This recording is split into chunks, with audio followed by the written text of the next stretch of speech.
E nesta terceira parte desse nosso tema, como identificar uma tempestade.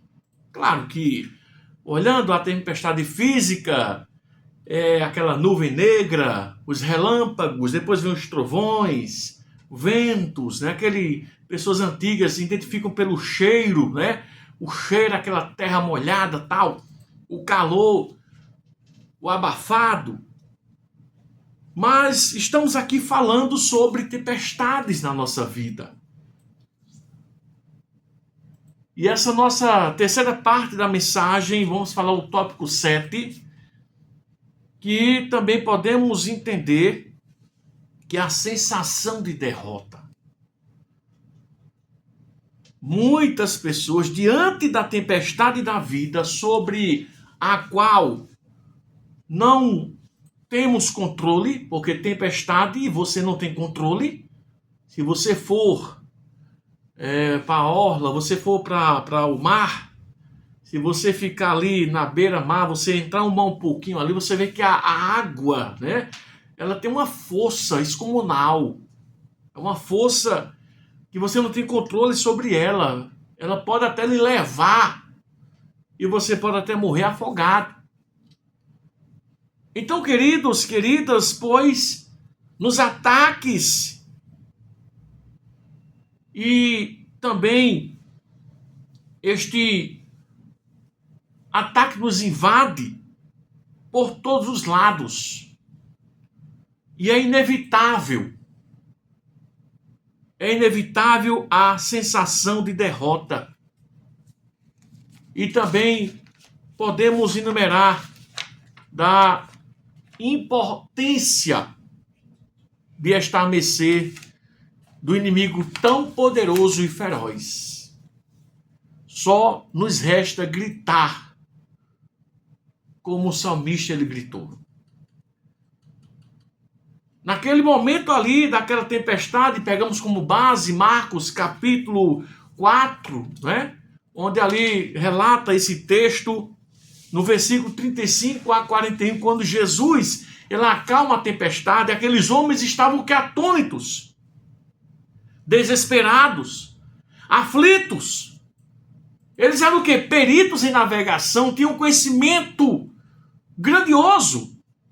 Mas, em meio a uma tempestade, queridos, queridas, é a lei da vida, é a lei da existência. Então eles viam que iriam morrer. E eles olharam para todo lado e viram quem? Jesus na polpa do barco, dormindo. E aí, queridos, eles gritam, eles acordam Jesus.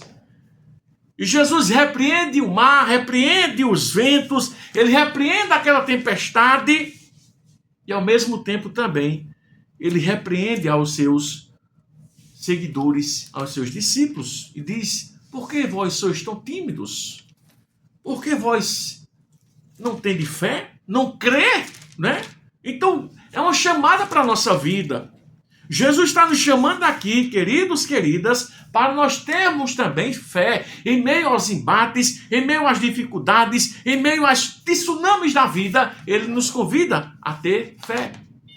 Então o salmista aqui no Salmos 69, ele fala: livra-me, ó Deus, pois as águas entraram até a minha alma. Olha só a expressão do salmista.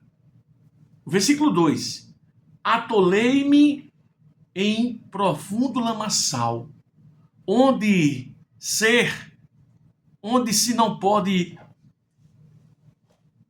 estar em pé. Entrei na profundeza das águas, onde a corrente me leva. O salmista, amados, o salmista Davi estava aqui no momento de sofrimento. Era algo terrível, as águas tomaram de conta, ele dizendo, até da minha alma. Ou seja, ele estava atônito, desesperado. Ele olhava para um lado, para o outro, não tinha ação, reação. E aí ele entra na questão de Deus. Que vai ter momentos, meu irmão, minha irmã, só Deus para nos livrar.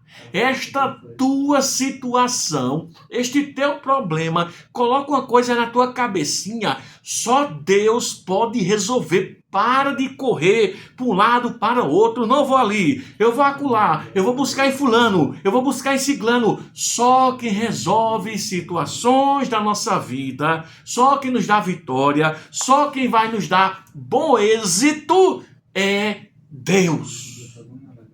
E mais ninguém. Coloca isso aí na tua cabeça. Entenda de uma vez por todas que meu este sofrimento, para de correr para um lado, para o outro. Fita o teu olhar em Deus, pois só Ele é o teu socorro. Ele é socorro bem presente, Ele é socorro verdadeiro. É Ele que tem para você a vitória. Queridos, queridas, precisamos atentar para isso. E como? Como vencer essa tempestade? Como sair dessa tempestade? Outro ponto que eu posso enumerar aqui: controle o pavor. Há uma diferença entre medo e pavor, sabia disso? Que há uma diferença entre medo e pavor. O medo, até certo grau, é uma defesa natural. Se você for ver um animal, se você chegar por trás dele, você dá um toque nele, ele dá um salto, porque ele sabe que aquele salto ali pode livrá-lo de uma picada de uma cobra, de um escorpião. Então ele dá um salto, porque aquele salto ali está fazendo com que ele se livre. Então ele tem essa reação, isso é natural. Até nós mesmos.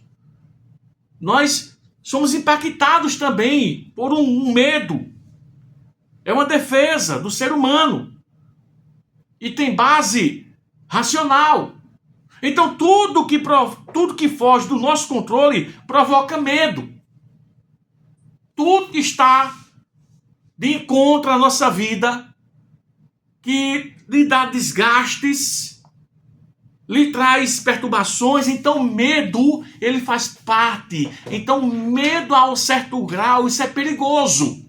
E aqui já o pavor, que é um medo incontrolável, ou seja, o medo, você tem um controle, é legal, é natural, é racional, mas aquele medo incontrolável, ele é chamado de pavor.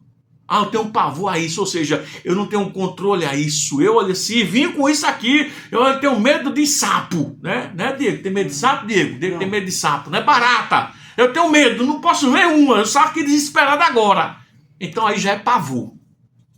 Já é um medo incontrolável. É nocivo, irracional.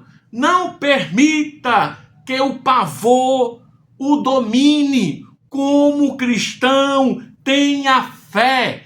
Tenha fé. É com ela que vencemos os combates da vida. Não deixe que esta situação se torne um pavor na sua vida. Não deixe que esta situação lhe traga dano, terror. É isso que nós temos que parar, observar. Tem um texto aqui que eu quero ler, para pegar também como base para esta palavra aqui, que é de Deus para a tua vida. E eu creio que Deus está falando aí ao teu coração, através desta palavra que Deus nos colocou aqui para falar, que aqui em 2 Timóteo, capítulo 4, já achei aqui, o versículo 7, que diz assim a palavra de Deus: combati o bom combate, acabei a carreira, guardei a fé. Olha só o que Paulo fala, meu amado, minha amada. Ele diz aqui em 2 Timóteo 4:7, combati o bom combate, acabei o quê? A carreira. Ele fez o quê? Guardou a fé. Essa fé, ela tem que ser guardada no seu coração, ela tem que estar em você. Você não pode perder esta fé. Guarde ela com todo zelo, porque você vai usá-la, você vai precisar dela para que o pavor, o medo não tome conta da sua vida, não tome conta da sua história. Então você tem este sentimento, a fé é que nos move, é que nos motiva a continuar. É a fé que vai vencer todos os medos, todos os pavores. Tenha fé, guarde a sua fé, não perca a sua fé em hipótese alguma. Não perca.